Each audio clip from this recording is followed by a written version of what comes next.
Bismillahirrahmanirrahim. Assalamualaikum warahmatullahi wabarakatuh. Perkenalkan, nama saya Arfaat Yusuf, MPM 2021010293. Saya mahasiswa semester 6 dari Fakultas Syariah, Prodi Hukum Keluarga Islam UIN Raden Intan Lampung. Di video kali ini saya akan mempresentasikan materi pertemuan ke-9 dari mata kuliah Filsafat Hukum Islam dengan judul materi Metodologi Hukum Islam. Baiklah, langsung saja kita simak videonya.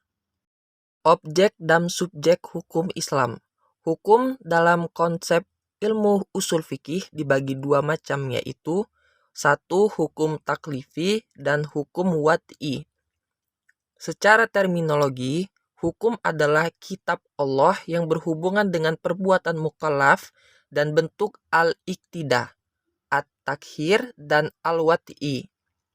Yang dimaksud dengan kitab adalah firman Allah yang berupa perintah-perintah atau larangan-larangan.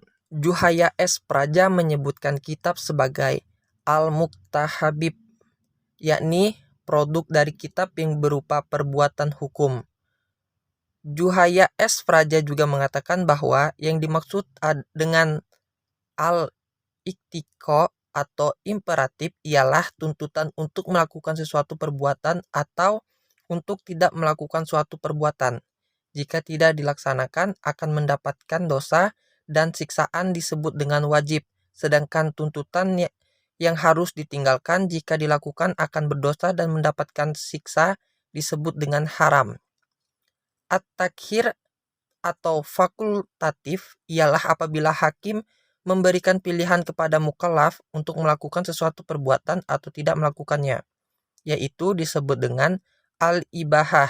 Perbuatannya disebut dengan mubah. Ada beberapa hukum taklifi, yaitu satu, ijab, yaitu firman yang menuntut suatu perbuatan dengan tuntutan yang pasti.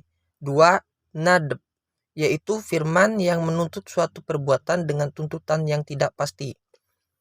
Menurut ulama Hanafiyah, hukum taklifi dibagi menjadi 7, yaitu fardu, wajib, tahrim, karohah tahrim, karohah tanzih, nadab, dan ibahah.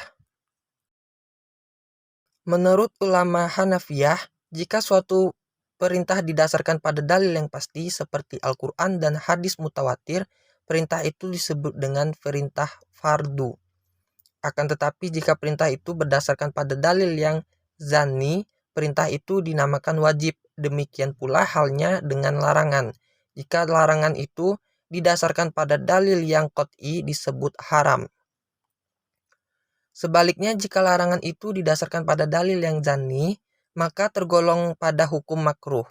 5 atau 7 jenis hukum tersebut dinampakkan dengan taklifiyah, yang artinya tuntutan atau memberi beban. Taklifi disebut pula sebagai jenis perbuatan hukum.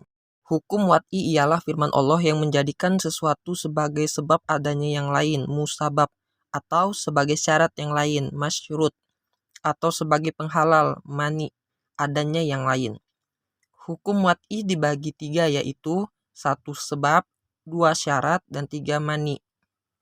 Tafsir, salah satu metode penggalian hukum Islam. Al-Quran dan Sunnah diyakini sebagai sumber hukum Islam, kemudian nas-nas yang terkandung di dalamnya ditujukan untuk mukallaf. Maka untuk mempermudah pelaksanaan hukum yang dimaksud, upaya ulama di bidang usul fikih dan bidang fikih mulai menggunakan pendekatan rasio dalam menggali makna dan maksud yang dikandung oleh kedua sumber hukum tersebut. Meskipun nas Al-Quran dan Sunnah telah muhkamah, campur tangan akal tidak dapat dielakkan. Al-Quran sebagai sumber hukum Islam, ada kalanya ayat-ayat tersebut saling menafsirkan karena adanya munasabah al-ahyah. Tetapi tidak jarang ayat-ayat tersebut membutuhkan hadis untuk menjelaskannya atau memulai pendekatan ijtihad yang sepenuhnya menggunakan rasio. Munasabah al-ayah merupakan cara kerja akal yang ijtihadiyah karena akal mengupayakan sekuat mungkin untuk mencari dan membentuk paradigma penafsiran tersebut. Ijtihad sebagai metode penggalian hukum Islam. Ijtihad berasal dari kata jahda, artinya al-mayakoh, atau sulit, berat, sunnah, atau sukar. Menurut Rahman Syafi'i, secara etimologis kata istihad artinya kesulitan dan kesusahan atau al-masyaqqah. Juga diartikan dengan kesanggupan dan kemampuan atau at-taqat. Kata juhdah yang selanjutnya menjadi istihad diartikan sebagai pekerjaan yang dilakukan dengan sungguh-sungguh dan mengerahkan semua tenaga. Ijtihad ialah usaha maksimal untuk mendapatkan sesuatu. Jika tidak sungguh-sungguh, tidak dapat disebut ijtihad, melainkan takfir, berpikir biasa dan sederhana. Abdul Wahab Kalab mendefinisikan ijtihad menurut ulama usul yaitu mengerahkan daya dan kemampuan untuk menghasilkan hukum syara dari dalil-dalil syariat yang terperinci. Dari semua definisi tentang ijtihad tersebut di atas dapat disimpulkan bahwa ijtihad itu adalah 1. Pengerahan akal pikiran para fuqaha atau ushuliyyin. 2. Menggunakan akal dengan sungguh-sungguh. 3. Berkaitan dengan hukum syar'i dan amaliyah. 4. Menggali kandungan hukum syar'i dengan berbagai usaha dan pendekatan. 5. Dalil-dalil yang ada dirinci sedemikian rupa sehingga hilang kezaniannya. 6. Hasil ijtihad berbentuk fikih sehingga mudah untuk diamalkan. Sekian itulah presentasi dari saya tentang metodologi hukum Islam. Saya ucapkan terima kasih. Wassalamualaikum warahmatullahi wabarakatuh.